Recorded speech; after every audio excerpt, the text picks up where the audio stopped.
হাওড়ার গোলাবাড়িতে বৃদ্ধের রহস্য মৃত্যু, খুনের অভিযোগ করছে পরিবার। ফ্ল্যাট থেকে উদ্ধার হয়েছে বৃদ্ধের মৃতদেহ, উধাও আংটি, মোবাইল ফোন।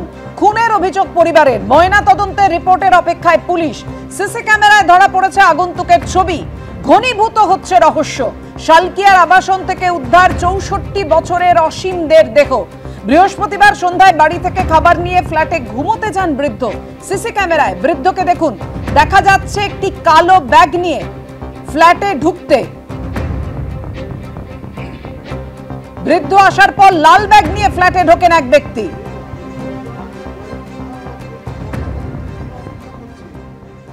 ফোনটা পাওয়া যাচ্ছে না, ওনার রেগুলার ইউজের একটা ব্যাগ থাকে, তো এইগুলো পাচ্ছি না। আমার বাবার হাতে 4টে আংটি ছিল, সোনার, হিরে আর মানে নানান রকম রত্নের আংটি ছিল, সেই আংটিগুলো নেই। প্লাস ডান হাতের হাতের উপর একটা চেন ছিল, সেখানে ক্যাটসাই আর পলা ছিল। অবশ্যই রহস্য। হ্যাঁ, তা ওই আংটিটা আমার যখন ফার্স্ট ডাউট হয়েছে, তখন আমি সিসিটিভিটা চেক করতে গেছি।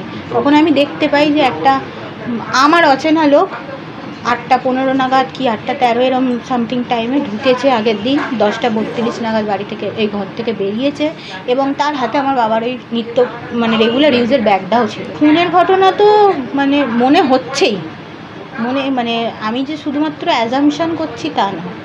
আমরা সদস্যের সময় ওনার ওয়াইফের ফোন এলো, দাদা ওনার সারা শব্দ নেই, তা আপনি একটু দেখুন না কী ব্যাপার। বেল্টেল বাজালাম, খোলে নি, আমি খুলছে না, কী করবো। টুকটুক করতেই গেটটা খুলে গেল। গেটটা দুটোই ওপেন ছিল। আমি রুমের দিকে গেলাম, একটু রুমটা খুললাম, দেখলাম সে বাবু বলে যে লোকটি ভদ্রলোক ছিল, উনি মানে অজ্ঞান পড়ে আছেন। তখন আমি ওনাকে বললাম, দিদি আপনি সঙ্গে সঙ্গে চলে আসুন, উনি অজ্ঞান আছেন। পরে জানা গেল যে উনি মারা গেছেন। সিসিটিভিতে দেখলাম, ওটা আমি পুলিশকেও দিয়ে দিয়েছি। ওর মধ্যে দেখলো 8:15 নাগাদ একজন ঢুকেছে, 10:30 মতন বেরিয়েছে।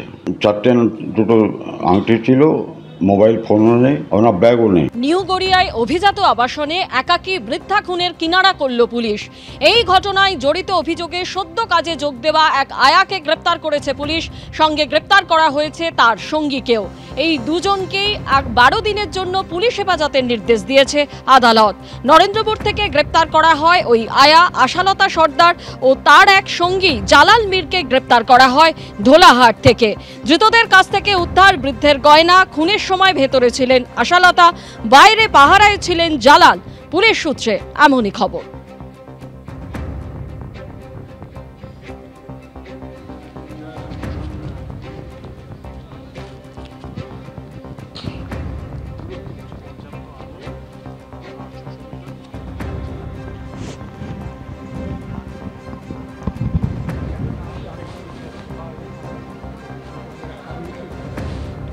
ধৃত দুজনের 12 দিনের পুলিশ হেফাজতের নির্দেশ দিয়েছে আদালত। পুলিশ সূত্রে আরও যেমনটা জানা যাচ্ছে যে রীতিমতো পরিকল্পনা করেই এই ঘটনা ঘটানো হয়েছে। যথেষ্ট আতঙ্কে আছে, যথেষ্ট আতঙ্কে আছে। এরকম বাড়ির কাছে যদি এরকম একটা খুন যখন হয়ে যায়, তা তো বেশ আতঙ্কের ব্যাপার।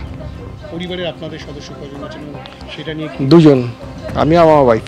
হ্যাঁ, সেক্ষেত্রে যথেষ্ট আতঙ্কিত, কেননা এখানে আমাদের যে যা সিকিউরিটি সিস্টেম তাদের যথেষ্ট নয়, এবং কেউ যদি এসে কোনো রকম মানে খারাপ কিছু করতে যায়, তাহলে হয়তো আটকাতে পারবো না, কারণ আমরা সবাই তো সিনিয়র সিটিজেন।